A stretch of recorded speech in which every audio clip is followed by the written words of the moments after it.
A 74-year-old convicted killer has become the oldest inmate executed in modern Florida history. Dennis Sochor died by lethal injection about half an hour ago. Sochor was convicted of kidnapping, raping, and strangling Patty Gifford in Fort Lauderdale back in 1982. A chilling photo was taken of Sochor, was 29 at the time, standing behind the 18-year-old woman at a restaurant hours before he murdered her.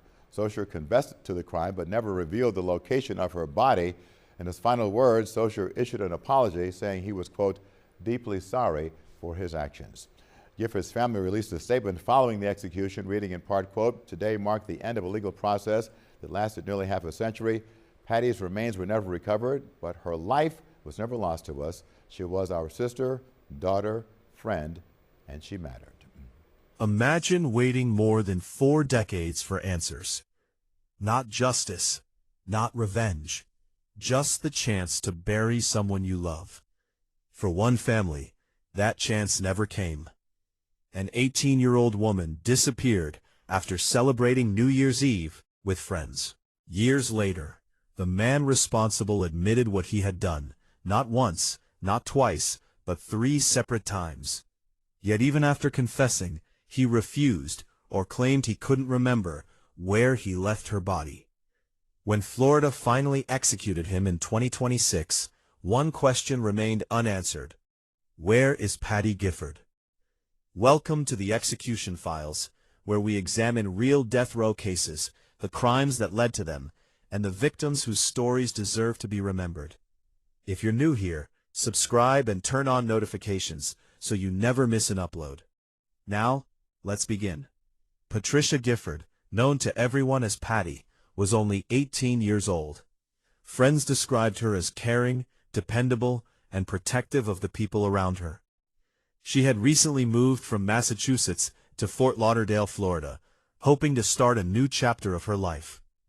She found work as an aerobics instructor and looked forward to building a future with her high school sweetheart.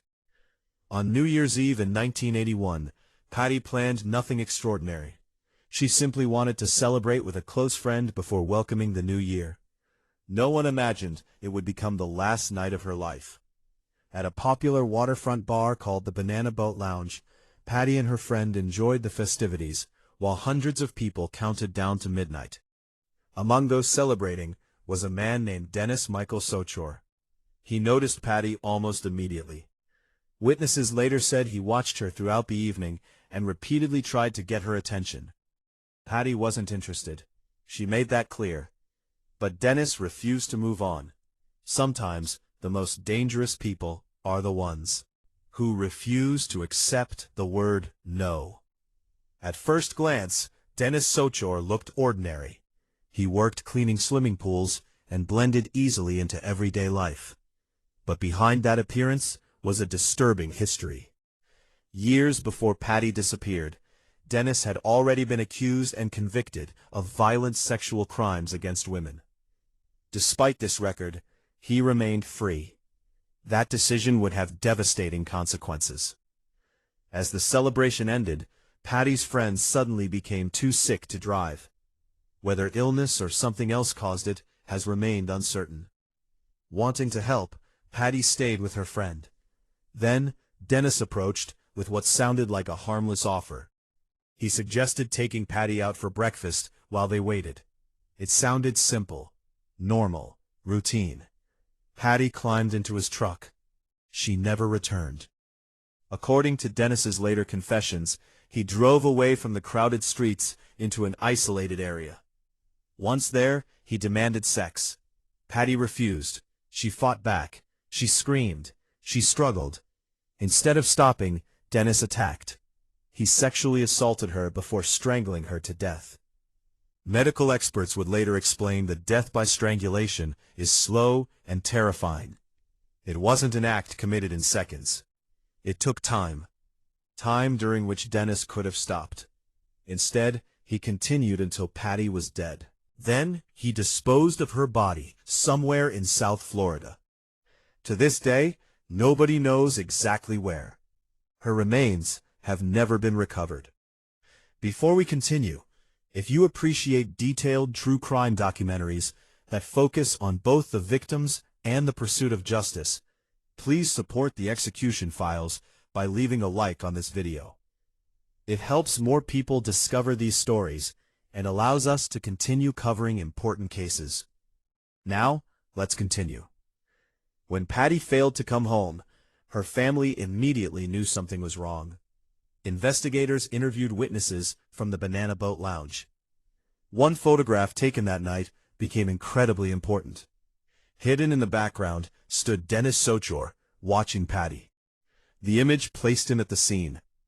But by then, Dennis had already disappeared. He left Florida, abandoned his truck, and eventually settled in Georgia. For years, investigators searched, while Patty's family desperately hoped for answers. Then, almost by chance, everything changed. In 1986, Dennis was arrested during a routine drunk driving stop in Georgia. Florida investigators quickly connected him to Patty's disappearance. When questioned, Dennis confessed, then confessed again, then once more. 3 separate confessions, each one describing the kidnapping, assault, and murder.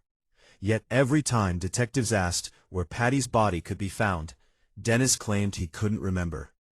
Search teams spent countless hours looking. During trial, prosecutors presented overwhelming evidence. Jurors heard Dennis's recorded confessions. Witnesses testified about his behavior on the night Patty disappeared.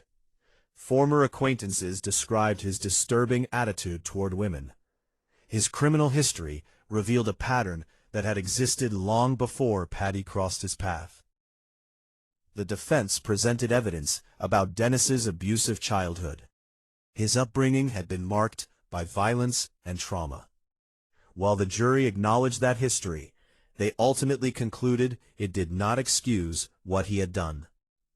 Dennis Sochor was convicted of first-degree murder and sentenced to death. But Patty's family still lacked the one thing they wanted most: her body.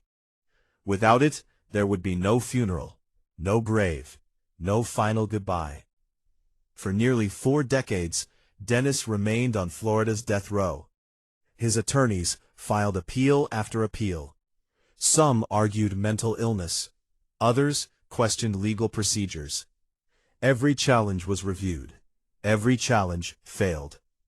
Meanwhile, Patty's family continued living with unanswered questions. Every birthday, every holiday, every New Year's Eve reminded them of what had been taken. Time passed, but grief remained. Justice delayed does not erase pain. On July 14, 2026, Florida carried out Dennis Sochor's execution. Before the sentence was carried out, he expressed remorse and apologized to Patty's family. For them, the words changed nothing. The apology did not return Patty. It did not reveal where she was buried. It did not provide the closure they had sought for more than 40 years. Dennis Sochor died knowing the location of Patty Gifford's remains. Whether he truly forgot or deliberately kept that secret will likely never be known. And because of that, one family continues living with uncertainty. Sometimes justice reaches a courtroom. Sometimes it reaches an execution chamber. But for many families, justice also means bringing a loved one home. That never happened. Cases like this remind us that every victim had dreams, family, and a future that was stolen. Patty Gifford wasn't just another headline. She was someone's daughter, someone's sister, someone's friend. And she deserves to be remembered for far more than the way her life ended. What are your thoughts on this case? Do you believe Dennis truly forgot where Patty's body was? Or do you think he intentionally kept that secret until his final breath? Share your opinion in the comments below. I read as many comments as I can. If you enjoyed this documentary and want more in-depth stories about real death row cases, be sure to like this video, subscribe to the Execution Files, and turn on notifications so you never miss an upload. Until next time, thank you for watching the Execution Files, where we remember the victims, examine the evidence, and document the final chapter of justice.